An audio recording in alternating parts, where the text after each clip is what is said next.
everybody, this is Peter from Telsa Productions and welcome back to the Telsa Mount Planner. This is leg 3, Hyjal.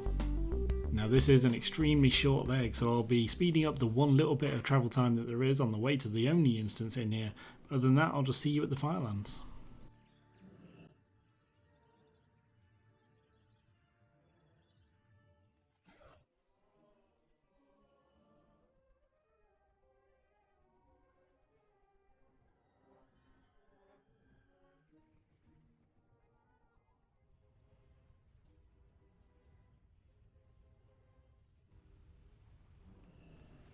So here we are at the Firelands. Now, you're here for two mounts. They are Flame Talon off Alizrazor from Alizrazor on normal or heroic, 10 or 25 man, and that's a 2% drop. And the Smouldering Egg of Milagazor from Ragnar on normal or heroic, 10-25, and it's a 1.4% drop chance. So you can tell from that already, just run it on the lowest possible settings, normal, 10 man. I don't even know if it makes a difference. I know if you run it on higher settings, then you do get another phase to Ragnaros, which doesn't even take that much time, so nothing to worry about if you come in on higher settings.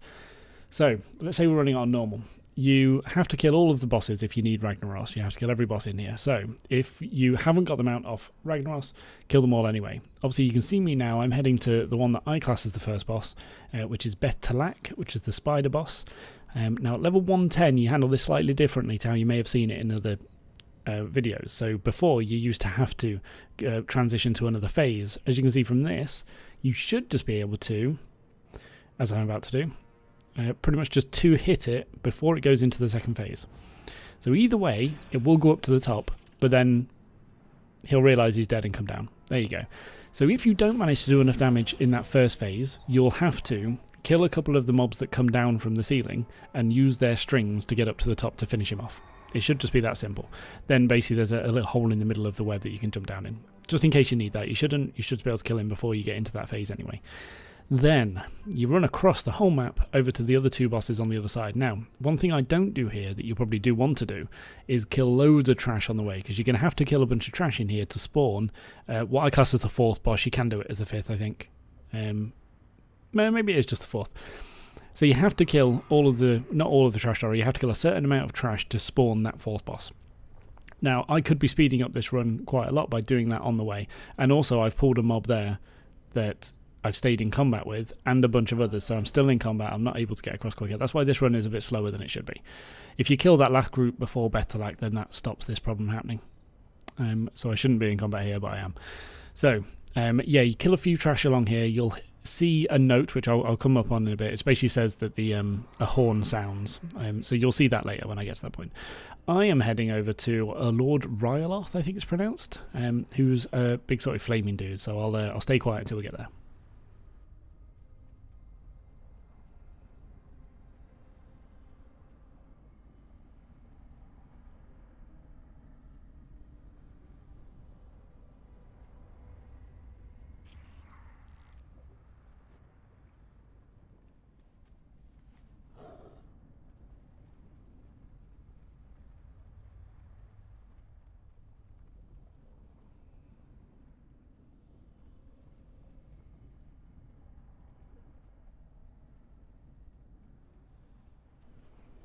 So this is the run up to him. Just don't stand still, just run all the way up. Nothing should really, even if things do aggro to you, it won't bother you, so just run all the way up. This guy will run back, and at this point you finish the sort of gauntlet phase of that run. You have to kill these guys. And him. Beautiful. Anything that's following you will probably just be picked up by AoE anyway, so not a problem. Now this, again, it used to be done so differently. Now at 110, it really doesn't matter. Watch what you do. Just hit it a couple of times, he'll fall over. One more and he's dead. There you go, nice and simple. You used to have to focus sort of different legs depending on where you wanted him to walk, and you shouldn't let him go towards the edges. There were loads of different strategies to this fight, but either way, it really doesn't matter now. Hit both legs, one leg, who cares? Just take it all down.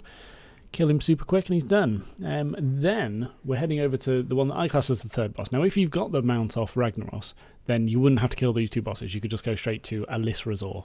I'm sorry if people think I'm pronouncing that wrong, by the way. I have done some research and apparently there's no consensus. Alizrazor is just how I'm going to pronounce it. Now, I'm going to do this the old way, which was killing these eggs and then killing these birds. Now I think the old way was that you actually rode some of these birds, but we don't anymore. Just kill these and then run in and start the fight. Now, at level 110, you could probably just run past all this, start the fight, and then just AoE everything down as it comes to you. The eggs will keep spawning little mobs until you kill the egg piles, though, so you'll have to do that eventually anyway. I just like to do it on the way in. Now, I've hit, what's his name? Major Domo Staghelm, I think it is, who's the new sort of second to Ragnar, so the new lieutenant. So I've just hit him to start this fight. Alisrazor now makes a lovely entrance. This is really good.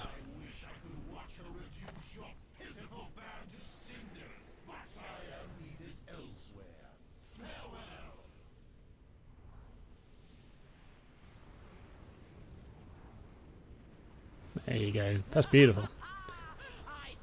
Now, obviously, you couldn't move there, even at 110. Unfortunately, you do get stunned, and there's nothing you can really do about it. You can't speed that sort of monologue up.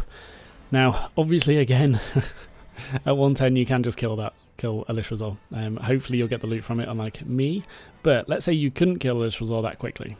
She will walk all the way across her sort of area, let's say, or across her little area there, and dropping little feathers. You need to pick 3 of them up so that you can fly, and then you can go up and kill her when she goes into her second phase. You shouldn't get to that part again, but if you do, at least you know how to do it. So here is where I'm killing all the trash to spawn the 4th boss now. I'm doing it particularly slow, and one thing that I do wrong here again, I aggro that guy, and that is actually linked to all of the other ones around that pool. So what I should be doing is killing them, so I'm going to be trapped in combat now.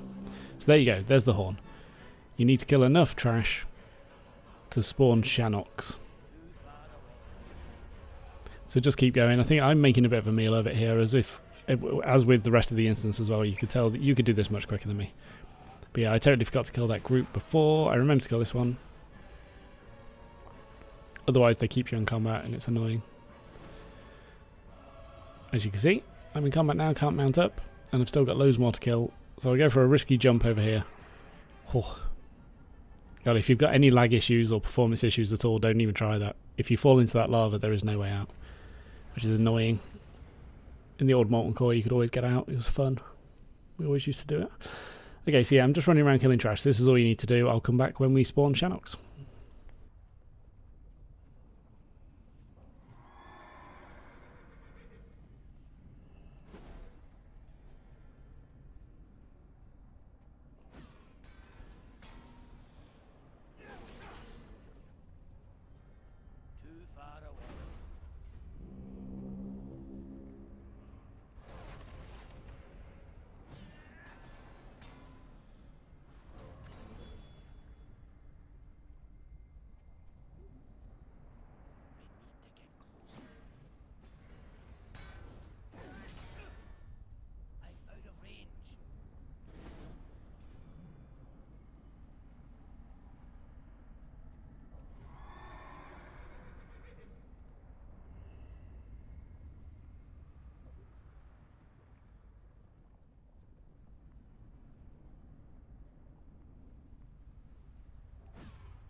Smelled him too, Riplim. Outsiders encroach on the Fire Lord's private ground. So Shanks has spawned. Now, this is the mob that I left behind before. Annoying that I had to kill him. And I've come from the wrong direction to get Shanks. So he will always walk counterclockwise around the map. You should really be coming at him from the other side to start wasting time chasing him like I'm doing now. Yet another thing that I've done wrong in this instance. But just so you know, if you'd managed the trash earlier, like I should have running across to Ryloth, then this wouldn't be an issue. You'd be coming at him from the right direction. But he is just a one-hit kill. Same again. If he's not a one-hit kill, then you'll want to take out one of the dogs first. But, I mean, that's really, like I say, every strategy that I'm sort of thinking of that I had to do when we were level 100, you just don't have to do anymore. You could just one-hit kill all these bosses. The next boss does have a one-hit kill mechanic on you, which will still affect you. If you ever let it get to something like 30 seconds into the fight, you shouldn't, because that is a 2 or 3 hit kill. Easy. You don't have to kill any of the trash around here. A lot of people do anyway, just to clear some more space. You honestly don't have to. Then you just click this orb. Now, this orb will only have that activatable on it if you've killed all 5 of the previous bosses. You have to have killed them all. Up to you if you watch that cinematic, obviously. It is quite fun, actually, and it doesn't speed things up, skipping it, I think. You still have to wait for the bridge to spawn, so you might as well watch it. Yeah, you have to kill all 5 of those bosses, otherwise that orb won't activate.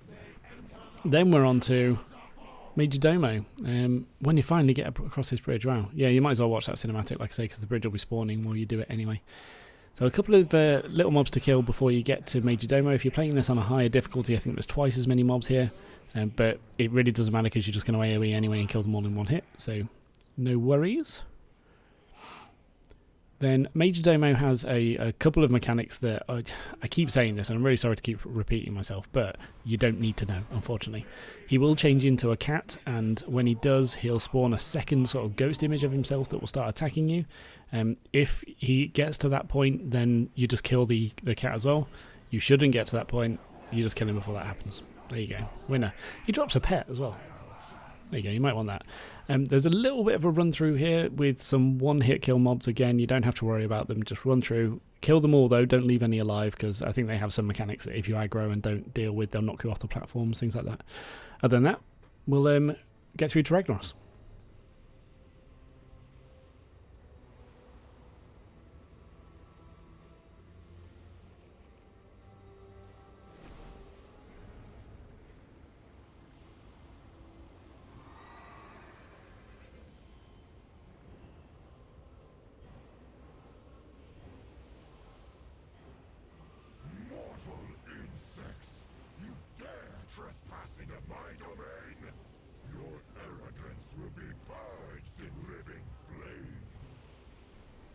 So here is the wonderful Ragnaros. He has different phases. He would go into the phase every 33% if you let him. So get him down to 1% before he can transition, and that means you'll only see the phase once.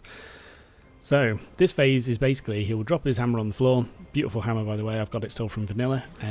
He will spawn 9, I think, total fire elementals, maybe 8. You don't have to kill them anymore. They'll just make it to the maze and explode. They do no damage to you. But if you want to kill them just to speed things up, go for it. Once they're done, he'll pop up and one hit to kill. Now, if you're playing this on heroic or 25-man, whichever one's the harder sort of level for this, then you'll get another sort of phase to the fight where you get to see some NPC interaction, things like Malfurion and Cenarius coming in. It's really actually quite cool if you're into the lore, so I suggest doing it once because you can do it easily. But still, he will step out and then you just kill him. Very nice and easy. So there we go. I'd say that's done, so I should be stopping the timer any second now. There you go, 13:45 I did this in, and that was much slower than you can do it. I want to stress that now. You could do that much quicker by following the little sort of mentions that I've done throughout here, the little piece of advice, and you would be able to shave some time off that. But 13 minutes, a very, very quick leg. Hope you got luckier than me. If you did, please say so in the comments down below, and thank you very much for watching. Bye.